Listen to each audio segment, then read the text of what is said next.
test recording now. Now that's supposed to be recording now. No, yes. And I suppose I could say that this is my interview with Pam Maxfield. And Pam, actually we've got to do that now. If you tell me where you were born and when you came here. The story of my life is quite long and involved because I was a forces child. And therefore, though I was born in Carlisle, I was only there 6 weeks, and I've travelled all over the country, but lived about half of my childhood in Somerset. Right. Okay, so away we go. Pam, could I ask you about when you moved here and how you got involved? When you moved here, what your impressions of Stogursey were? For starters. Right. Yes, I moved here in 1988. I saw by chance in Dorset a job interview or a job advertised for the Hinkley Point inquiry, the Hinkley Point C, the first one, the Barnes inquiry. Applied, got an interview, came up here, and it was April the 28th, my birthday, that's why I remember. And I drove through the country lanes and I thought, this is nice. Got the job, started looking for a house, saw one advertised in Shirton, and again I drove through the country lanes. They were full of cow parsley. It was just like my childhood memories of Somerset when I was pre-teens and teens. And it was that old-fashionedness that appealed to me. And the light out at Shirton, which was lovely. So it was just proper countryside. How wonderful. Mm-hmm. I hadn't realised you came here. I wanted to ask you about the Barnes inquiry, but I hadn't realised that was why you came. Yes, it was why I came, yes, yeah. What had you been doing before? What was I? I'd worked in a college as a map librarian and cartographer, and various other things. That was... but I was eager for a change. I'd lived in Swanage for a lot of years, on and off, and just wanted perhaps a different way of life to the seaside resort. And when I came here, it just seemed like it was a slower pace of life, and it was a familiar pace of life because I spent 6 years in a village almost exactly the same size as Stogursey and very similar in character. A working village it had a milk factory, so it was very rough and ready. It wasn't one of these touristy totted up places. It was very sort of countrified, and that was another appeal of this area. Just the way, the nostalgia, I suppose.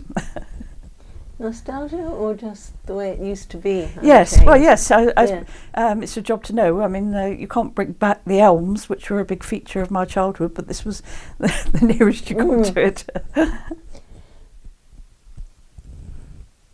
True. I'm sorry, I was sidetracked. I was thinking that's part of the appeal for me too. I keep thinking I'm channeling my grandmother. Where we lived. Yes. It's, so you didn't. Did you move into Shirton, or did you move into the village? No, I saw a place out at... I did move into Shirton, but I had to go into temporary accommodation in Cummage, down by the ponds, while I was waiting for the sale to progress. So I was 3 months down there. Yeah. But the cottage at Shirton... The minute I saw it, I sort of more or less fell in love with it. It had a little paddock, so I immediately started thinking horses. Then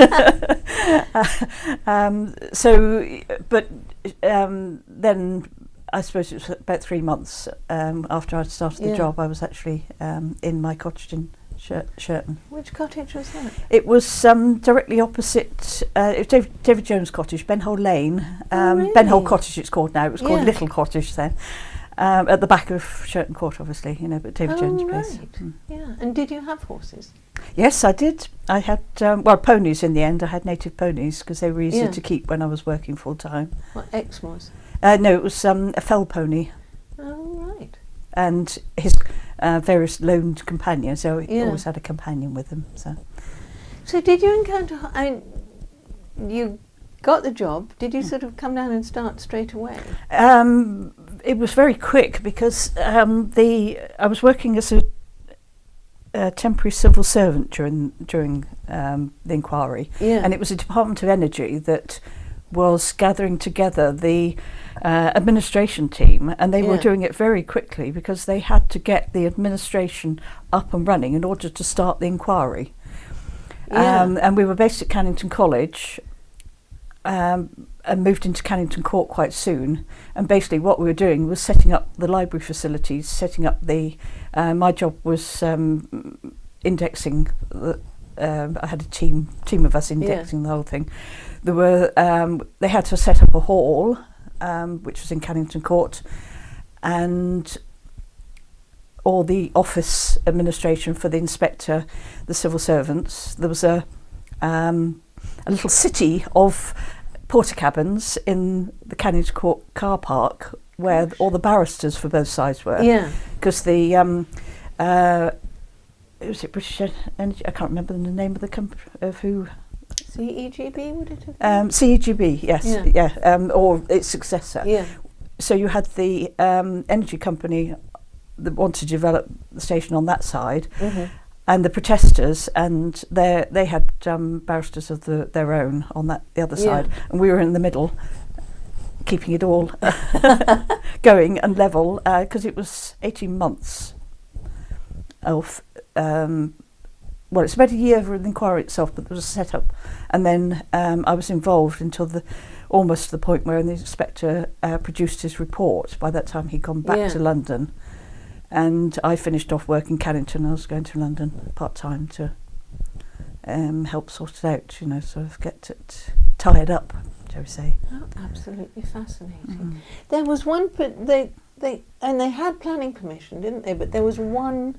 Was there one thing they overlooked, and that was why they had to have the inquiry? Was that No, there was no. It was an inquiry before the planning permission. Oh, I see. They only got the planning permission after the inquiry. Yeah. The planning system was slightly different. Well, substantially different in those days. That there was a planning application put in much the same as the current one, but without all the negotiations going along. So basically, they put the application in. It went straight to public inquiry, which is what they try and avoid these days because they're hugely expensive. Straight to the public inquiry. Michael Barnes produced his report 2 years later, two and a bit years later, and at that point, then the district council considered it. Right. He recommended that they should grant planning permission, and they went along with it and granted planning permission. Yeah. Though in fact it was never implemented because that would have been a government funded thing, and they were and there was a lot of anti-nuclear then. We had masses of protesters. Yes, I was going to ask about that, what the characteristics were of each side and where they came from, and particularly perhaps what local people thought. Yes. Now, remembering that I wasn't a resident at the time, but I sort of felt I knew how people were in this area. Yeah. Our central administration team was mostly London top civil servants, sort of the right up the high level, plus a few locally recruited people. The nuclear energy side had 3 or 4 barristers, plus some of their top people. They were all professionals. The protesters was a huge and disparate bunch. Crispin Aubrey. Crispin Aubrey was a main, who died recently. He was a main leader of the objectors, but they gathered in all manner of people from all over the country. So though there were quite a few locals, there was also anti-nuclear organisations from all over the country. In terms of how did local people feel, because I was living in Shirton, the first night I was in Shirton, I went to the Shirton Inn, and every night thereafter, I reckon. And of course I was talking to local people, but because of the positive impact of the current stations, the A and B station, who are both still operating then, because they paid so many people's wages, because they had taken Stogursey out from being a desperately poor area to an actually moderately prosperous area, there was almost no opposition locally. And why would you buy a house next to a power station, a nuclear power station, if you were really anti it? So I think people generally locally seem to be pro. As soon as you got a few miles out, there would be more antis, but much as now. Yes, people were looking for the economic benefits. That's what they were seeing. And had they forgotten the impact of the building of B? Because they haven't forgotten it yet. No, the older people haven't. The A station was a very long time ago. Wasn't it, in the 60s? Yeah. And at the time, because of the way things were, the place was built by what people like to say are Irish navvies, you know, the sort of the stereotype of them. And there was no control over people as there would be these days. So they talk of them coming into the village and picking fights with their local and being drunk and all of that. But on the positive side, the town close, obviously the bungalows there were built for the workers. So town close was. I knew Burbage Road was. Yes. Well, a bit after it, sort of, it all of that was connected with one or the other of the stations. Yeah. And I think town close was a little bit later, probably for the B station. But without those, I suppose on the one hand you might have had a pretty little village much like Stogursey, with no nuclear power stations, just a little retirement enclave, if you like. Yes. Yes. I mean, there's no doubt that this side of the Quantock Hills is less posh. Oh, absolutely. Because of Hinkley Point, isn't it? So, absolutely. So yes, this is definitely the wrong side of the Quantock. But then that's what gives it its charm, because people here aren't up themselves, are they? No. You know, they are much more genuine, down to earth. And from my point of view, I like to be able to go out and have a conversation with people about their horses, their farm animals, their crops, the wildflowers, all the things that make up the countryside, the coast. That's more interesting than house prices and holidays in France. Yes, I entirely agree. No, I think you've hit the nail on the head there. What about the hostel there, the Barnes Inquiry, whoever, CEGB, they were going to build a hostel, weren't they? Was there hostility to the hostel? Hostility. I think it's a long time ago. I do vaguely remember that there was, I think probably Stogursey Parish Council was again concerned about the impact on the village, the input they had. And I don't think they didn't get as far as discussing many of the details. It was it seemed to be much more about the principle, about whether nuclear power was the right form of generation, and the people the villagers did say about the traffic. I don't think they had any idea what sort of traffic, because none of those details had come out yet. It was a more or less an outline of, we are going to have a nuclear power station of some sort somewhere on that land. There wasn't even a particular, there was a site plan, but it was nothing like the current one, in that the current one has been worked up to quite specific detail before the planning process. Whereas before it was planning process, get the planning permission and then work out the details, which is probably quite a significant difference in the two. Then there was a certain representation from older people, I think, who were very concerned again for the influx of all these working men with nothing to do, because if there was a hostel on site, which I think there was for the other, yes, there was, they hadn't had any facilities on site to keep people amused. The other thing that we forget is, in the interim, the change in working practice.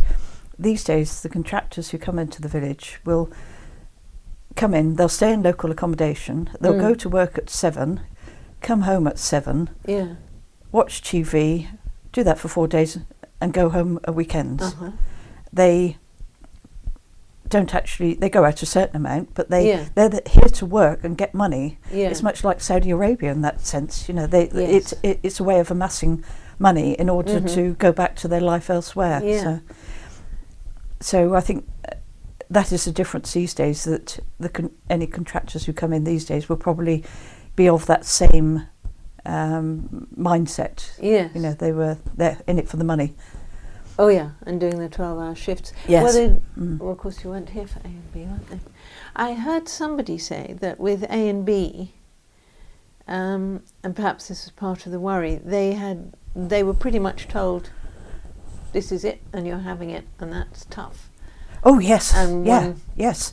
I mean, in the 1960s, it was a totally different feel. People, though they were worried about nuclear bombs, they don't seem to be worried about nuclear power. And it was part of the Brave New World. That's why they painted it, Hinkley A was bright blue and bright orange. Because orange? Bright blue and bright orange, yes. Oh my goodness. Those central panels that are now grey were orange, and it was blocky, and it was supposed to make a statement of, here is the Brave New World, all this wonderful cheap electricity you're going to have. Yes, they did say. Yeah, I mean, I can remember going back into the 50s when the national transmission grid, national grid was set up, and all the pylons arrived, and people were highly upset about those. Yes.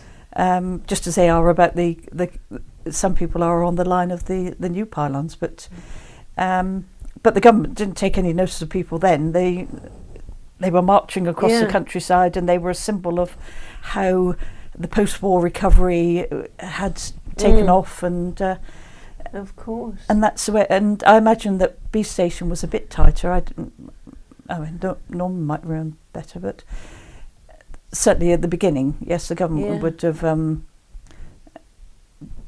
did what they felt was right. People didn't protest then as much, did they? They went on ban the bomb marches, but that was for bearded, sandalled lefties, wasn't it? It wasn't for the ordinary person. Whereas nowadays we all want to have a say, and we're encouraged to have a say in everything. Yes, not that we actually do have a say in this. Very, it's just an illusion, people isn't still it?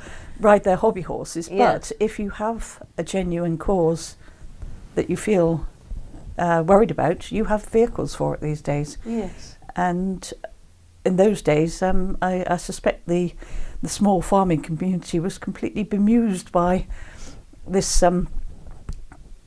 things down amongst them. Pretty much still is, isn't it? In some respects. But yes, you're right. And for the farming community, and Roger Jones, for example, says it's, in effect, it's been a godsend, because they built the C182, he said. Yes. You try getting stuff to market along the old lanes. Yes, I mean, yes, it amuses me these days when you get people arrive here and they say, oh, this is a bit out of the way, and I said, were you using sat-nav? And they say yes, and it sends them through Fiddington, through the narrowest, worst goodness. entrance to Stogursey, and they say, when you go out that way onto the Hinkley Point Road, you'll be in Bridgewater in 10 minutes, dead easy. Yes, I hadn't thought of that. Yeah. Says, yes, that road through Fiddington it does, because it's exactly the closest, and it's a dreadful road. It's a lovely road, but yes. Yes. Well, yes, for strangers or for people with deliveries, it's absolutely hopeless, isn't it?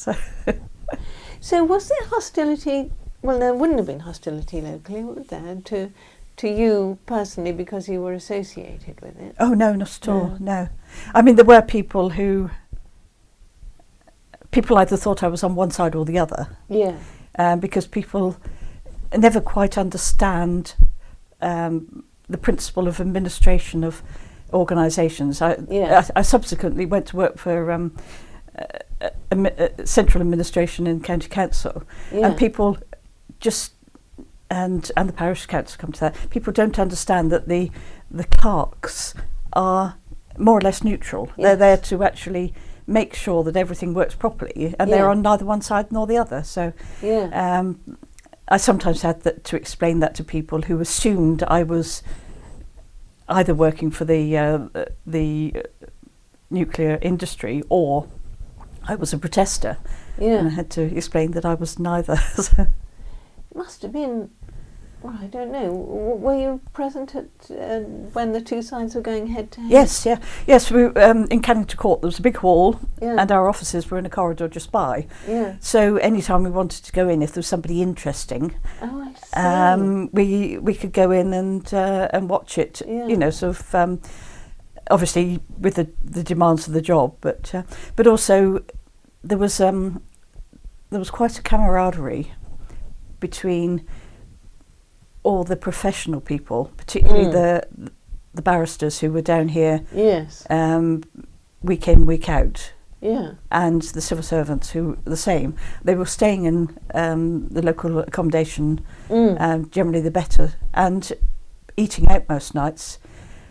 And very often I went out for a meal with the civil servants. But every so often we'd have communal events with mainly the nuclear industry barristers, and everybody said, "Shh, don't tell anyone."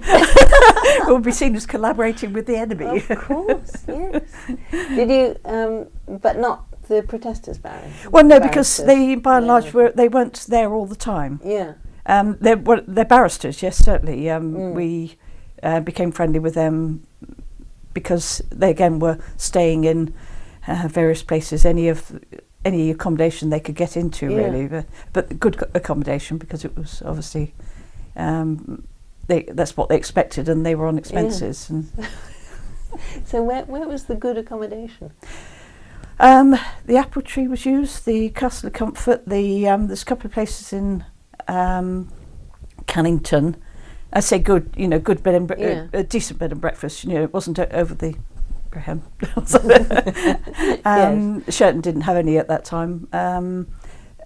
As far out as Alfoxton Park was more or less taken over by the nuclear side. Really? And that was a hotel at the time. Coombe House, I think, can't remember, but those kind of places, and we used to eat out in virtually every pub there was, just out of variety, because if you're staying in B&B, that's what you do in the evenings, isn't it? You go out for a meal and then you go and work, and then you get up and do it all over again. Must have cost millions. Yes, that's why these days they go down the different route they're doing now. It's that they iron out all those things first, because keeping all those. I mean, what's the daily rate for barristers? And there was generally about half a country. And there was routinely sort of 6-8 there for the whole of the time. And they were arguing about the principle, not about the construction. Yes, it was more, well. Obviously, it was. It went into everything. I mean, the inquiry, the same was at the end, was about 2 foot of densely written paper, the little booklets for it.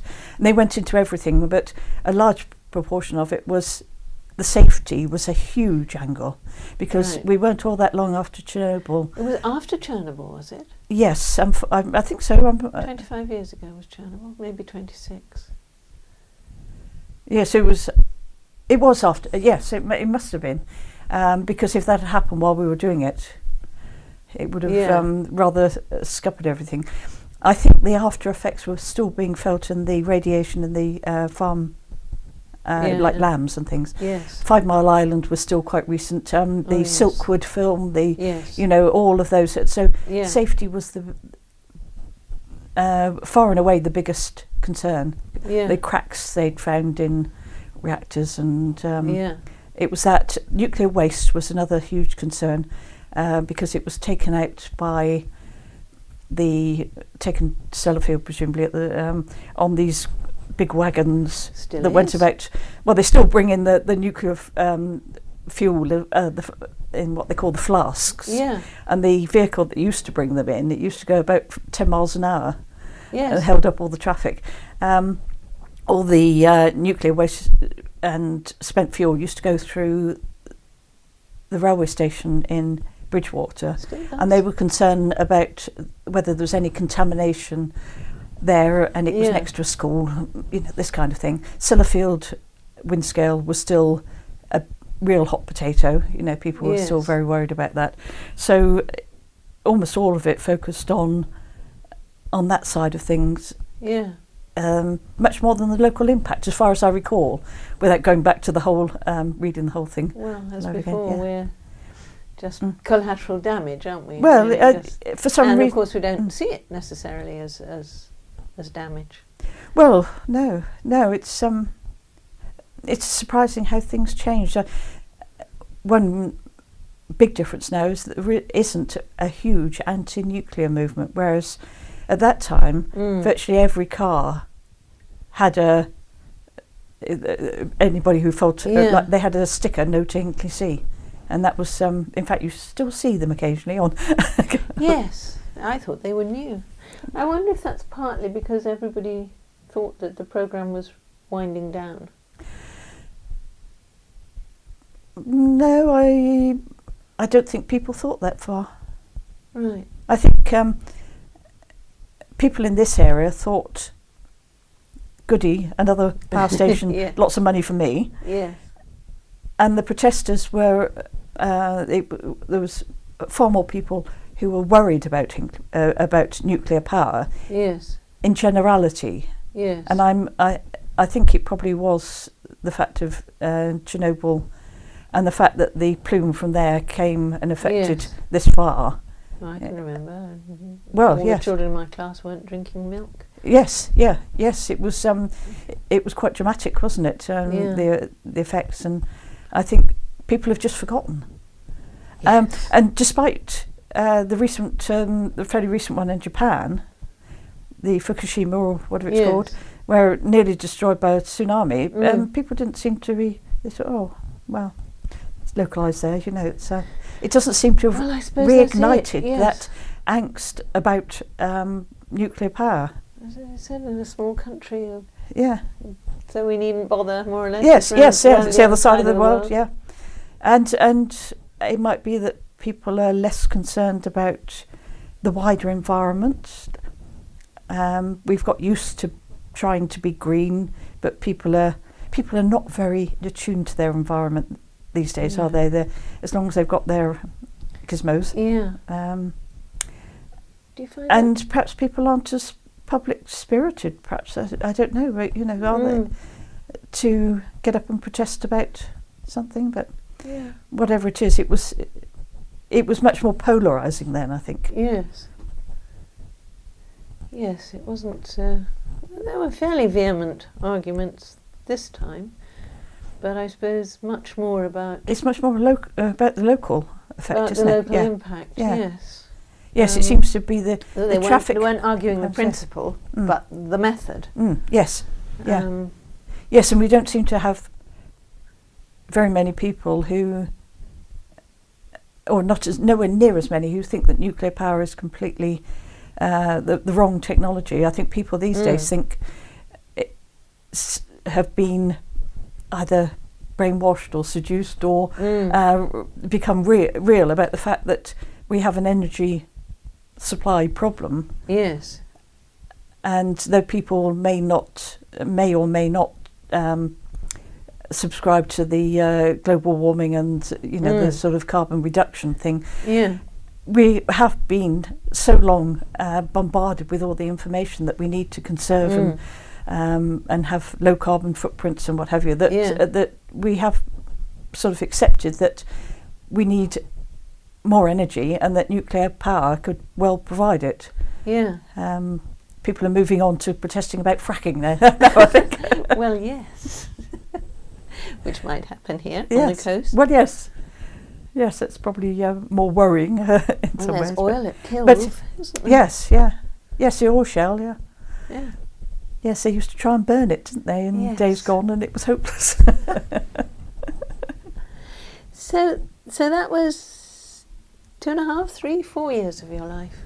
No, just two. Just exactly two. Really? I moved here. I came for the interview in April '88, and I started at Somerset Council in May 1990. Yeah. And in fact, I overlapped the two jobs because Yeah. I hadn't quite finished at one and had got the job at the county council. So I had to do 3 and 2 or 2.5 days each for Well, you must have been pivotal. I hope your name appears somewhere in the documentation. Maybe. No, not really. I mean, I was just one of the contributors, but I did know Michael Barnes quite well. Yeah. Because he, unlike the other people who stayed in hotels, he actually rented a small cottage up in Burton, which was just up the road from me. So we did actually eat together due to proximity, and I got on quite well with him. He's a funny chap, but it must have been quite fun in a way. It was. It was a tremendous fun for a couple of years because it was so rarefied. We had all of these high-ranking, high-living people from the metropolis descend on us, and there was just a few of us who were actually, sort of socially involved with them, and probably it's not a kind of life I would like on a permanent basis, but for a couple of years, it was tremendous fun. We well paid as well, which is why we were eating out all the time. Yes. The Stogursey really didn't get very involved in that one way and another. Well, the parish council certainly took part, and there would have been various individuals. Yeah. But it wouldn't have been up in arms, and I think people were sort of vaguely aware that the inquiry was going on. Pretty much like today. But yes. I mean, it's. I think it wasn't getting the planning permission would have only have been the first step. Yes. And the planning permission through due process came along a while after. Yeah. But nobody actually seriously believed it was going to be built, I don't suppose, because of another big issue at the time was the cost of nuclear power. Yes. That people had, in the sort of Thatcher years, had realised the relationship of private industry and public services, because of all the sell-off of the private industry, and they suddenly realised how much nuclear power cost. Not just the commissioning, the dealing with waste, and importantly the decommissioning. So the decommissioning of Hinkley C was, also came into it, but it was the long-term costs. So that was another big issue, but that wasn't something that people locally were interested in. It was neither here nor there, really. I think they sort of thought, well, in fairly typical fashion, well, if they get planning permission and if they get to build it, we'll think about it then. Yes. Meanwhile, there was a healthy scepticism about whether it would ever happen. Yeah. And when the planning permission did come through, there was a few people that sort of said, "Oh, yeah, this is good, we're away," and a few people that said, "Don't know." And apart from that, it was sort of fairly ignored as far as I can. Yeah.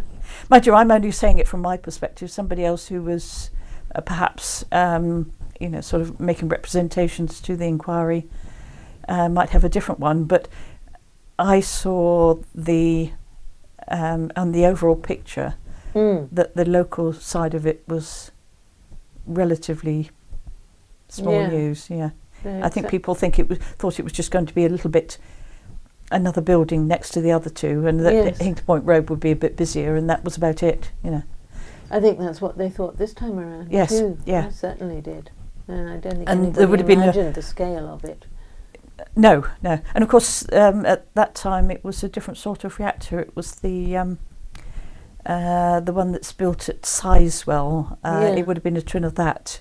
It featured in that film Pandemonium, with the little dome on the. Whereas the current one is a different type of reactor and probably a bigger footprint. Enormous footprint. Yes, yeah.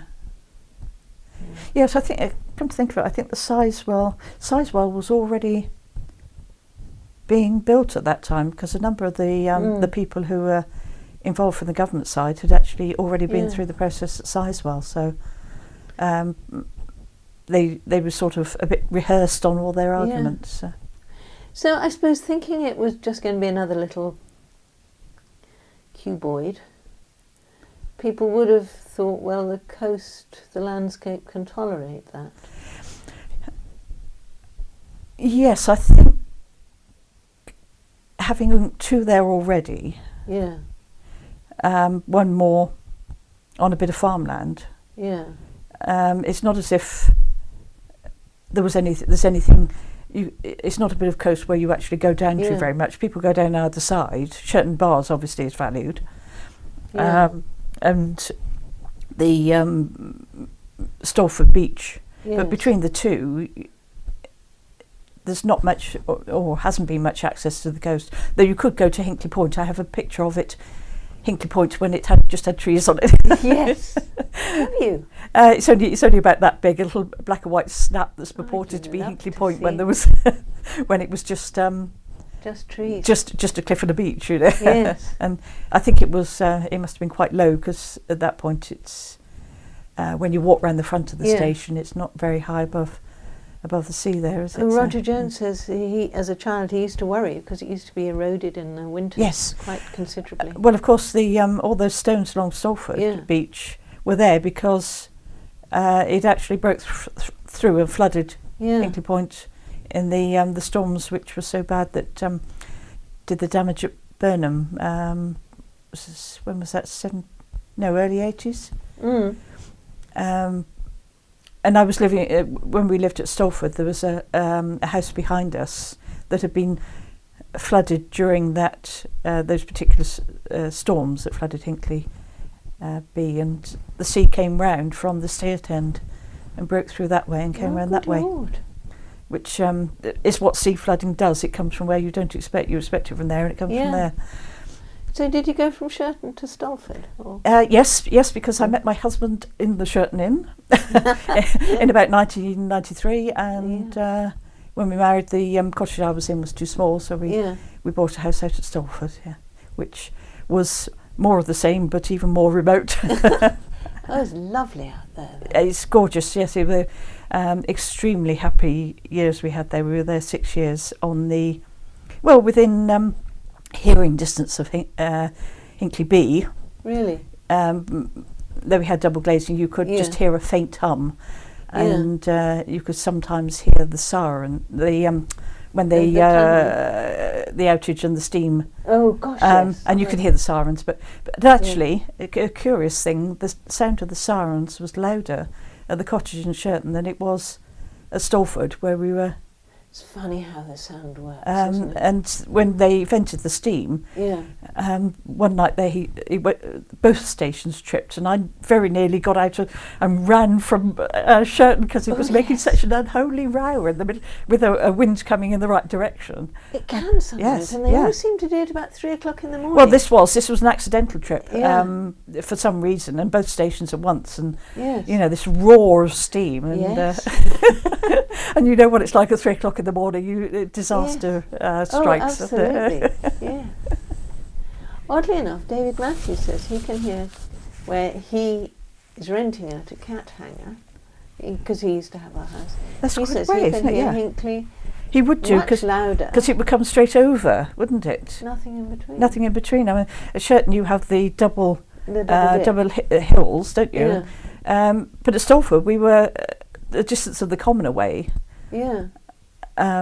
No distance at all, but it must have all gone in the vents must have been on the other side or something. Has anybody mentioned the landscape this time around? Because for me the pity is that Hinkley Sea will loom above Shirton Bars. And what's lovely about Shirton Bars now is you can go down there. I think it is. I mean, it's a shame, I think. And if I was still living in Shirton and walking down there on a regular basis, Benhole Lane particularly, yes, because that was a direct route down, But on the other hand, when we were at Stolford, a dominant feature of the landscape was the current two stations, and we used to walk around the front of them, and it had its own, and go down to where the water outlet goes out to sea to dig ragworm, and it had its own interest. I'm sure. Yeah. I think the thing about the Shirton Bars area these days is that it has what's a shame is the loss of all the fields that have been restored from agriculture to access land and being allowed to go back to nature. True. And one of the fields that's gone was restored and was actually full of butterflies and wild flowers. Yeah. The countryside ship area. Yeah. But prior to that, before that scheme came along, if you wanted to walk from Shirton Bars to Hinckley, in winter, you had about a foot from the edge of the cliff. Good Lord. It was ploughed as close as they possibly could. There was no allowance for the coastal path. And you ended up with this great wodge of clay underneath your boots and walking along with this great weight on your feet. So it actually wasn't a particularly nice walk from Shirton Bars to Hinckley. You could go down through by the side of the station, through the sewage farm, down that way. Sounds wonderful. Yeah, it was quite a green valley, but it's. But when it comes to it, there's not masses of people use that. It's the people like the wildness of it, and sort of. It seems like the stations are blotted out almost. Yes. The other thing is that it on the positive side, the stations act as very much as a reference point. Is that you go down onto Exmoor, Minehead, Exmoor, on the Quantocks, and you look around, and there's the little block of the stations, and it gives you a reference point in the landscape. So it's, if you don't like it, then you wouldn't move here, would you? No. People who are here have become accustomed. So yes, it's a shame, but I think in terms of the national need for power, I think it's actually quite a small sacrifice. Oh yes, I mean compared to go the other side of the contracts. Yes, Why are we making all this fuss? Yes, that's right. Yes, I mean we have lots of wonderful countryside, and in some ways the coast that we have out here is a very unusual coast in that if you come from the south coast, which is all sort of blue and yellow, the subtlety of the colours in the Bristol Channel. We used to look out from Stolford onto the sea, look out every morning. The sea could be black, brown, silver, blue, grey. Stunning, isn't it? Chocolate, sort of. It was a constant purple, constant pleasure every morning. And in fact, we decorated the house in those similar sort of blue-grey colours. Really? Because it was such a feature, but it's not for everyone who hasn't got the eyes to see it. I entirely agree. And when we moved down, I said anywhere but the North Somerset coast.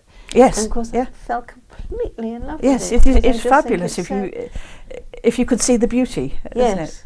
Yeah. Luckily, I suppose not too many people can. Or it would be built up all the way from Minehead to Burnham, wouldn't it?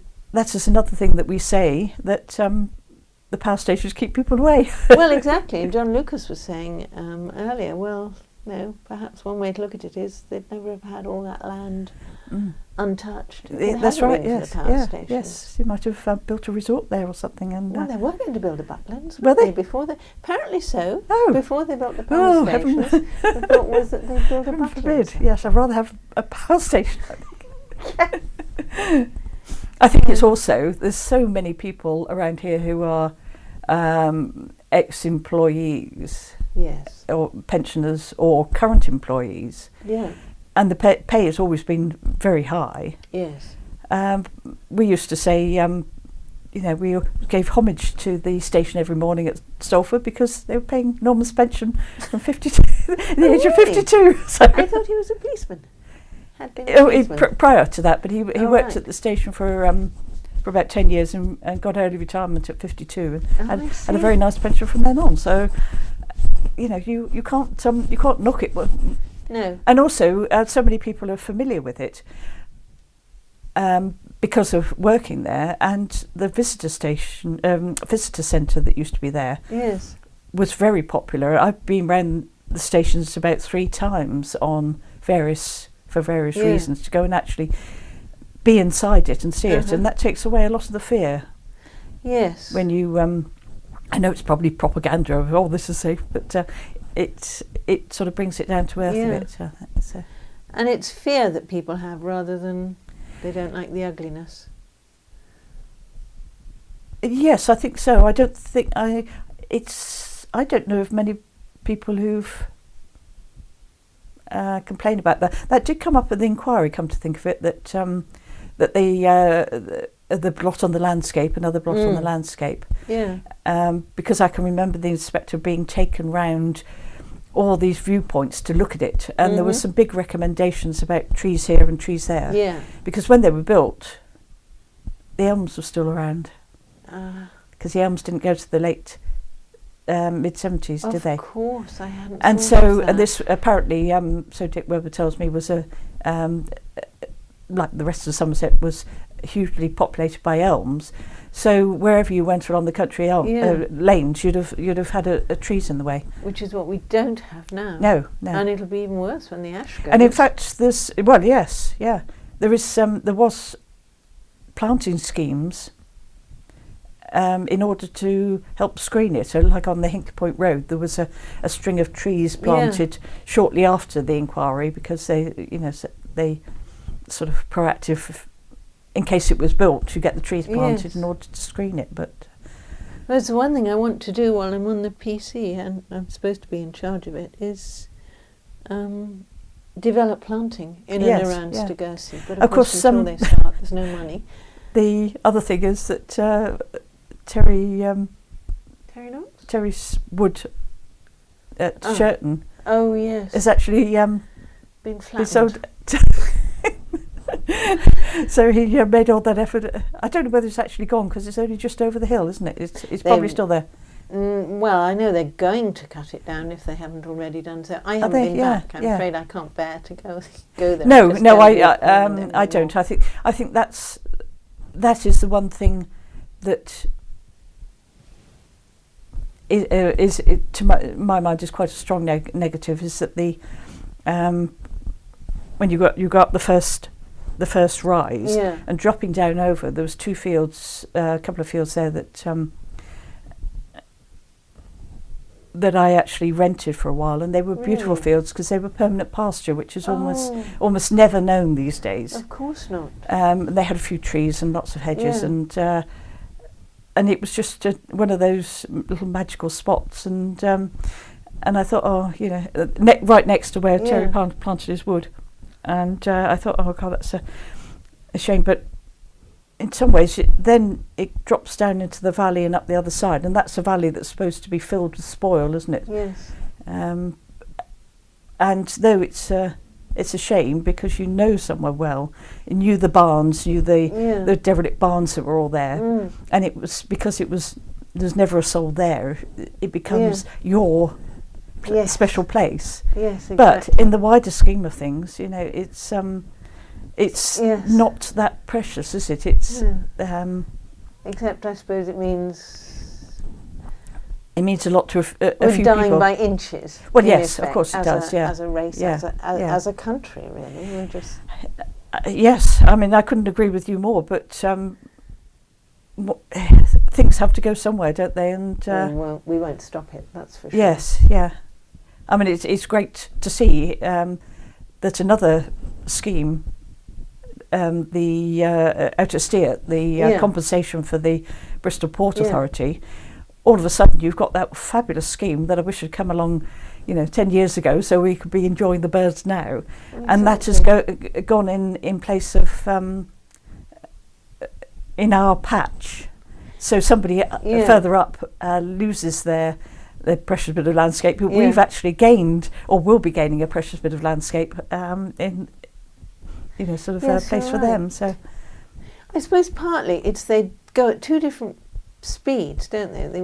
We can do so much damage so fast on such a scale now, but restoring landscape takes a lot longer, or just redeveloping landscape takes a lot longer. It does. It takes time before you see the results. So it's. But then again, nature sometimes is quite quick to come back in the overall scheme of things. So it's like saying about that countryside stewardship area. You went from heavily agricultural, pesticided, fertilised land into very productive wildlife, wild meadow, in a matter of a few, 2 or 3 years. It seemed 2 or 3 years. Well, it seemed like 1 minute it was like that, and then it went into stewardship, and then the set aside came along, and then all of a sudden we walked out there and I thought, when did this happen?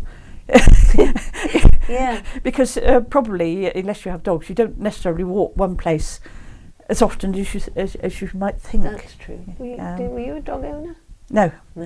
So we might walk in any number of places around here because there are any number, and then you think, oh, we haven't been down there for a while, and the same with the Stogursey Project, which at the moment it's just a building site and lots of earth. 5 years' time, it is exciting, isn't it? Totally different. And then 10 years' time, all the trees will be growing up, and it'll look totally different again. So if you can only give nature a chance, it does. Yes, I suppose that's it, isn't it? Staying well out of the way and just letting it get on with it. It's one to fiddle around. And the other thing that we do these days is that people are much more conscious of environmental effects. So I don't know what mitigation has been thought of for the sea station, the current sea station, and but they have moved something, so they have put some other things in place. So you've got some nightingale copses that have gone. Don't know if the nightingales were still there. I assume they were. I imagine so. They were right at the limit of the western distribution of nightingales, but 2 scruffy little copses. So it's you just hope the nightingales have moved to that wood there or that wood there, and a little bit further away. One hopes, yes. Yeah. I suppose nowadays what we have is we have smaller populations of whatever it is, and so they don't have the same resilience. They don't have the bounce back. But that's a much bigger story. Oh gosh, isn't it? yes. Much bigger story. That's I think that's more than sort of nibbling away at the edges of the thing. I think habitat loss is much more dramatic, but there's also there's many more things like the viruses and the funguses that are going to take all our trees happily, not in our lifetime, but in another lifetime. Well, I hope you've got another 10 years. Well, I don't know, because then we'll see all the ashes gone. Yes, the elms are gone, the ashes are going, there's oaks are at risk, junipers are getting fungus. And we'll be like Greenland, won't we? The larch problem that affects everything. So the future for trees look decidedly dodgy, really. Anyway, we could digress. What would we grow instead? Yeah. So when did you move into Stogursey itself? We were at Stogursey for 6 years, and then went down to Dorset. Oh, really? I don't know. It was. I think it's just itchy feet, really. We'd done the house in the country, horses, etc., because we had a few acres down there. Yeah. And I realised that and travelling to Taunton full time was actually extremely hard work. You were still working, weren't you? Yes, yeah. And I thought Norman had retired. He'd done the house up, and we just thought, well, let's do something different. And we thought we'd go initially Exmouth, and then we ended up close to my parents in Swanage because they were getting older. Yeah. So that seemed the logical thing. Where in fact in Dorset. And we were down there 10 years, and though the countryside was lovely and very familiar to me, the people there we could not find any friends as such. We had acquaintances, but there was nobody who was on our wavelength. And it's very odd because we're both very social people. Yeah. And after 6 years, you think you go out and you go into a pub and people are talking about EastEnders or something, and nobody knew about the countryside, and then we wanted to come back a little before the 6 years, but it was a parental complications, and in the end we sort of thought, we got to go. They either come with us or stay, you know. So, and then in fact they came with us, and of course the 6 years we've been away, we'd been coming back every 3 weeks. Really? Yes. We stayed initially with the Reeds in Shirton and other people here, and then we had the bright idea of putting a caravan up at the Morehouse Farm Caravan Park at Holford. Yeah. So we stayed in the caravan virtually every weekend, and the Reeds at Christmas. And we were up here about every 3 weeks, or every time something occurred at the Shirton, there was a special occasion. So we were haunting the place, and you think, well, this is silly, you know, we're coming back here for our friendship. And what's more important, we got the best of countryside here, but we haven't got and wonderful countryside there, but we haven't got the friends down there. So we came back, and we didn't want to be out in the country again. Yeah. Because we sort of done that, and actually wanted to be in a village, and this was the only village because we lived in the Shirton. So the more logical choice, perhaps, of Nether Stowey was rejected out of hand for that very reason. And at the time, it was the height of the property boom. About the time I came into the Shirton, the house prices were at their height, and Stogursey at that time actually looked like it was dragging itself out of its rather depressed state that it's been in, you know. So it has. The Emporium was open up the road. There was the shop round the corner, Lime Street shop, was still thriving. Yes. That one over there, the butchers are gone, but it had a buzz. Yes. And it felt like it was really a good place to be. The Greyhound had just changed hands and was, we used to use that. And for the first 2 years it was.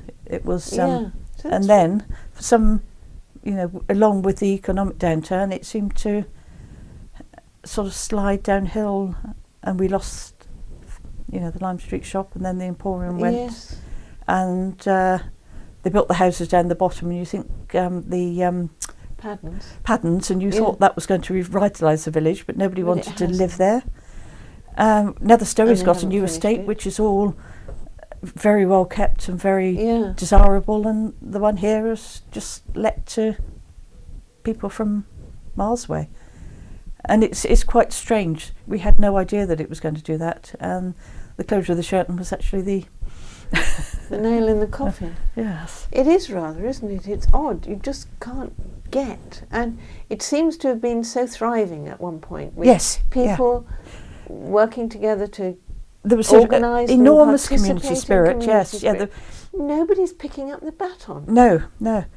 It used to amaze us that you'd have the Mayfair raise £1,000. The school fete, and then the church fete would raise £1,000, and then the knockout, which was still going, would raise 2,000-3,000, and in between it, all these charity events were raising £200-400 in a village or parish of 1,500 people.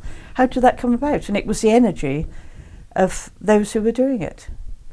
But again, you got a situation where the Pantomime Society died through internal squabbles.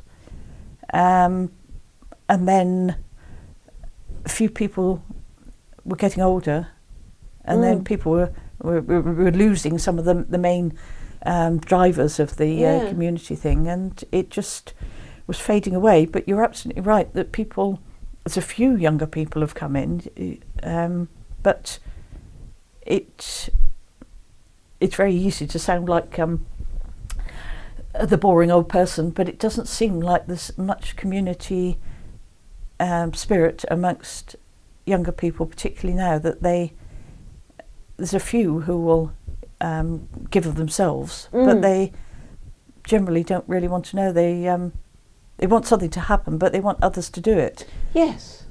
It's always been a problem. I mean, every committee since time began has also sort of tried to attract a younger group of people. In fact, people only go on to committees and organising things when they get to retirement, by and large, because they don't have the time before. And of course, most women work, so they, as well as men, so that they can't do things like the Women's Institute until they retire. And, so it is a change, and people are very within themselves, aren't they? Yes, don't mix easily. They don't. They may take part in social media sites, but they don't actually go out and talk to people.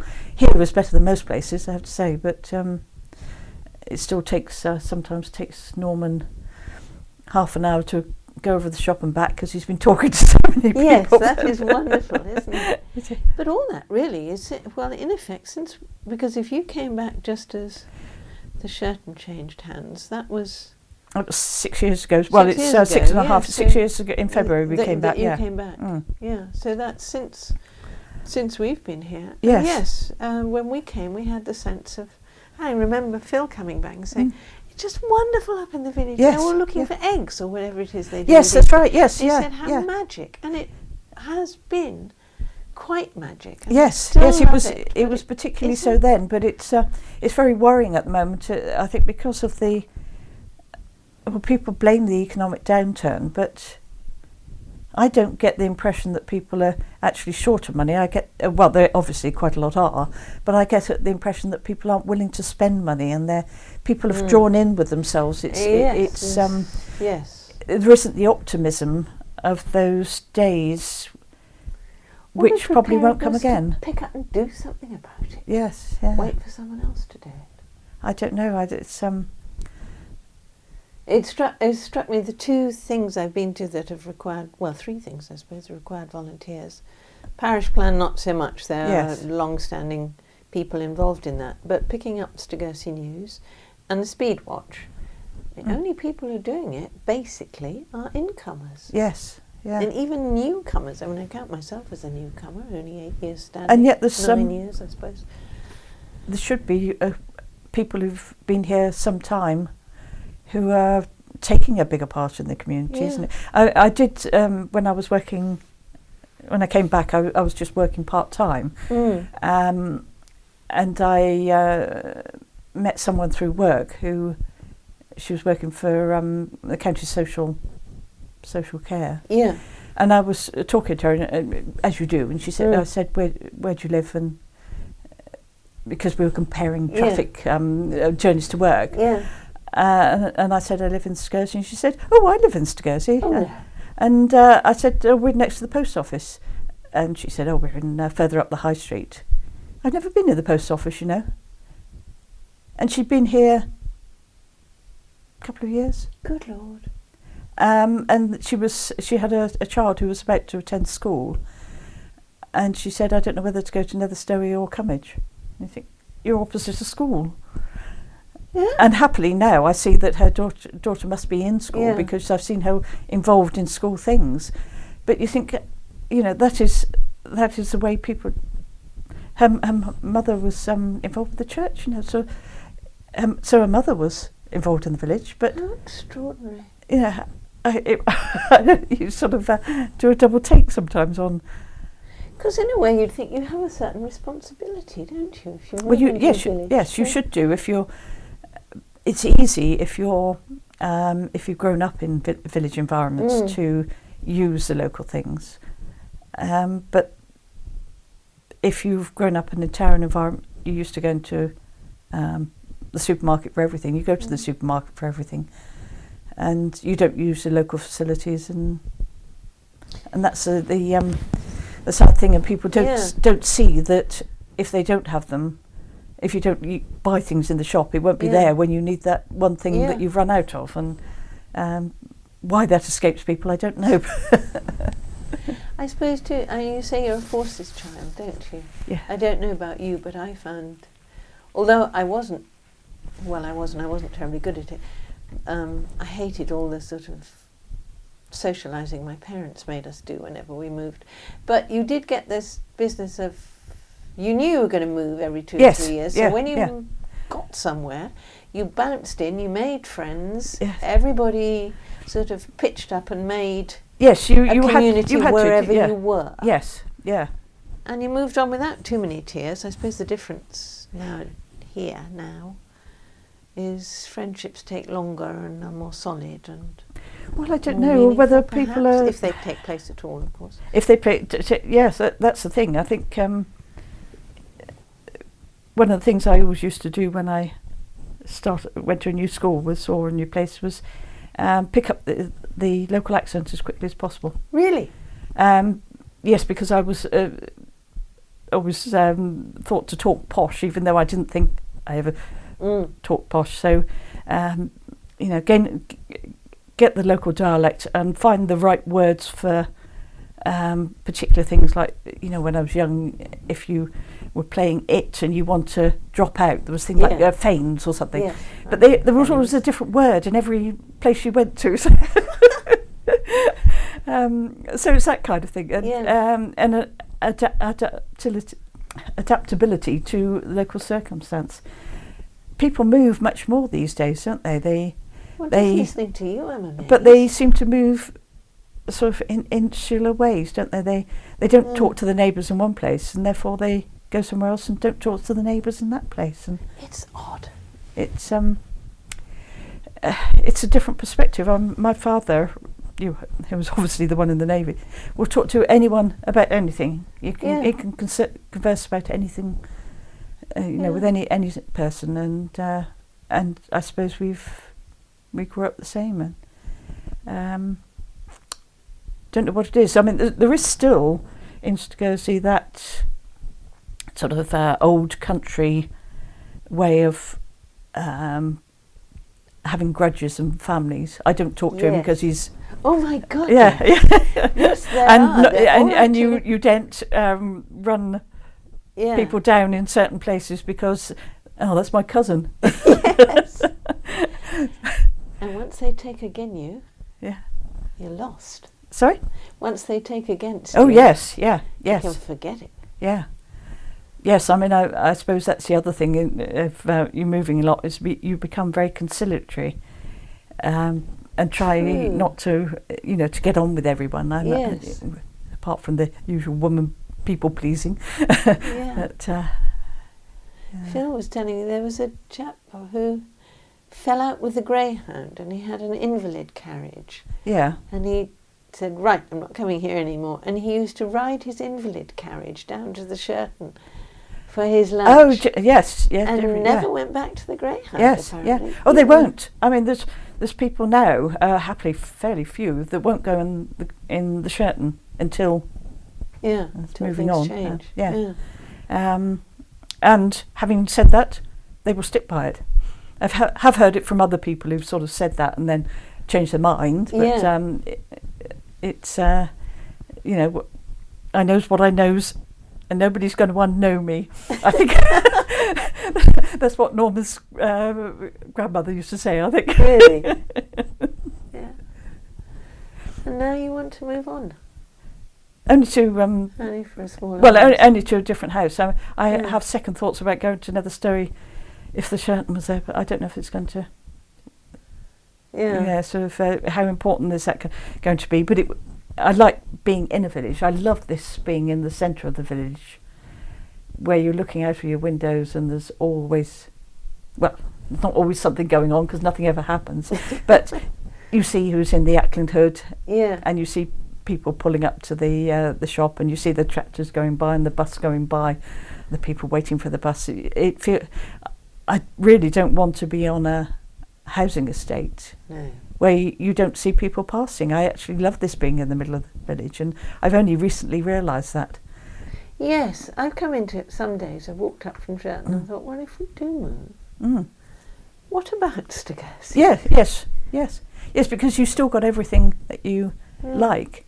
And I have to say, when we walked over to Sheraton last couple of weeks ago on that lovely sunny weather, and I did it a couple of times. I went over to Ash Cottage Garden when it was open, and walking along those lanes in May, I thought, God, this is heaven. It is an ordinary country lane with green hedges and a view out to a muddy estuary with a couple of nuclear power stations, and they're absolutely glorious.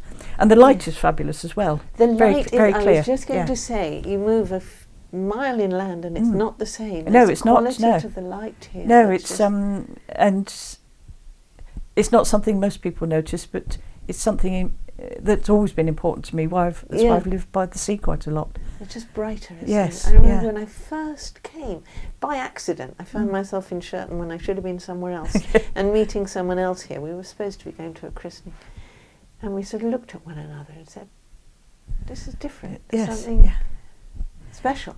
Yes, it is. It's difficult to put your finger on it, but I think a lot of it is the quality of the light is perhaps unusual. So unusual for this part of the coast, or And perhaps the fact you can't even see the sea when you're here. No, so no, you don't no, you even can't, know no. it, do you? no, it's And just the tranquility, I suppose. yes, And this yeah. has been heaven this year Yeah, with yeah. nothing going on out the back. yes, I yeah. just remembered what it's been like. Mm. Oh, it's like, being covered in honeydew. Yes, it is. Yes, I know So exactly what you mean. Still Mm. and glowing. And I think the loveliest times, which we don't often go out late on a summer's evening, but when we had the ponies and the land, a little wood, you go out there just as it's getting dusk on a summer evening, and the particular quality of light. Yes. And the sense of everything, and the movement and of the natural things, Yes. and you actually see the stars come up. You reconnect with the natural world, Yes. and it's beyond price, really. Absolutely. I was the other evening. I was walking back, and the rooks were circling. Oh yeah. Down into the trees behind Shirton Court, and there were those cottages with the tree. Yeah. Yeah. This is just Yes, it is. But a lot of people don't have the eyes to see it, do they? Which is no. we're sad.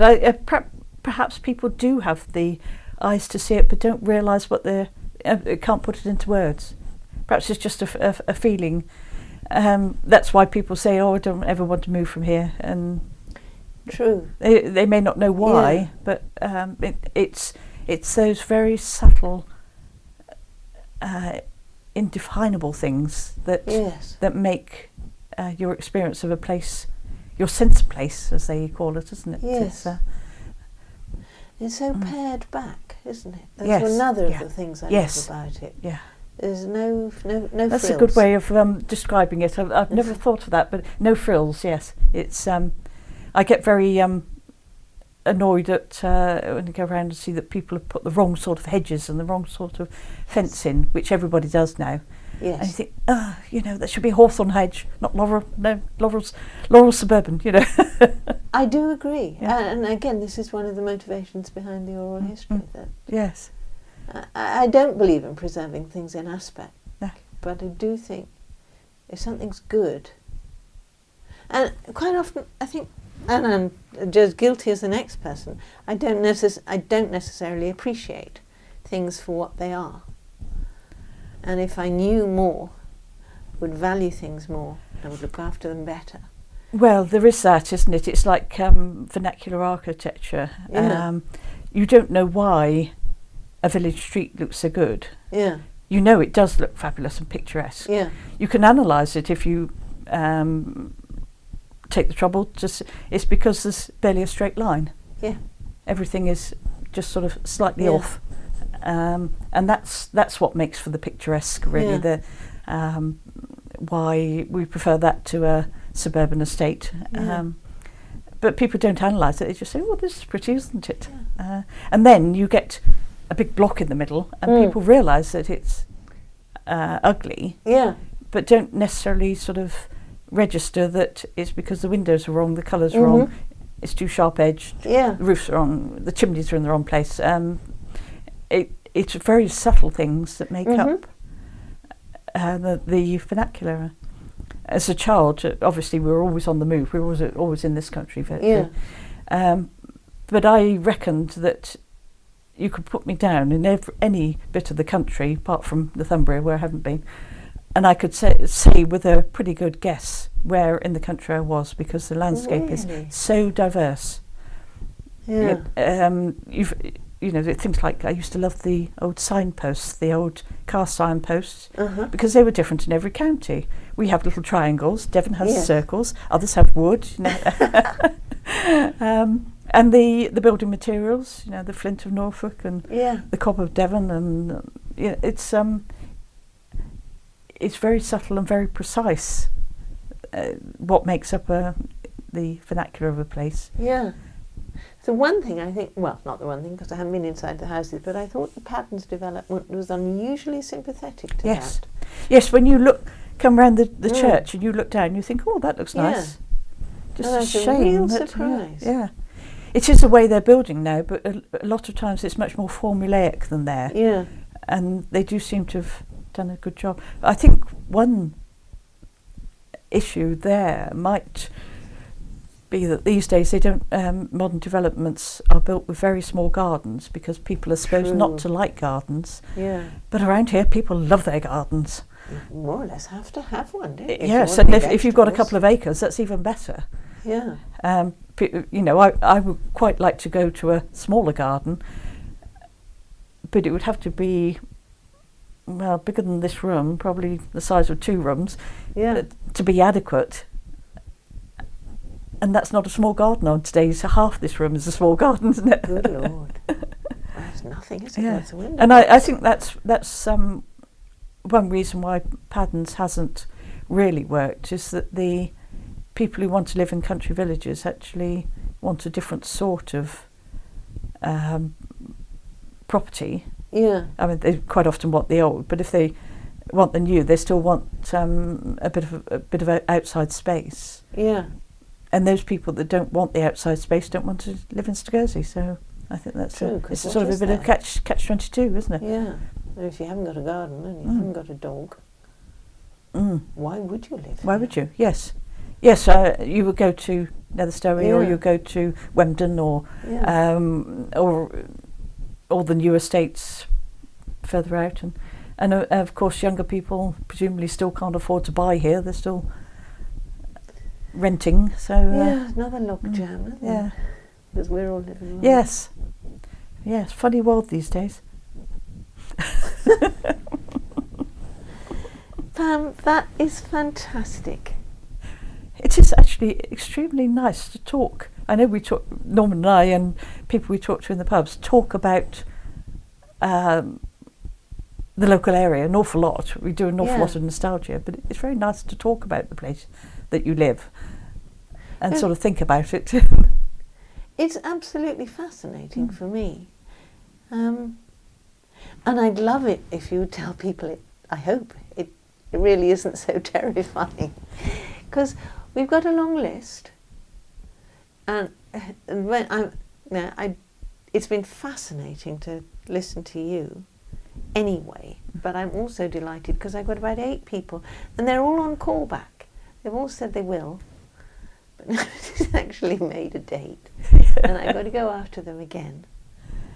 And I think perhaps people feel held back a bit because they think, oh, it's history. I'm not history. But it's about people's experience. Yes, it is very nice to try and analyse what it is that you like about a place. If you had to sum it up, what would you say? It's old-fashioned. It's, as you say, pared back, laid back, peaceful, and at the same time interesting because of the contact with all the people locally, locally that make it. Yes. And all our wonderful friends. That's the crux of it. Yeah, it is. But then they're probably products of the environment as well. They live here because they also love it. True. Yes. Yeah. Hey, well, thank you so much. I'm going to stop it now. I've forgotten how.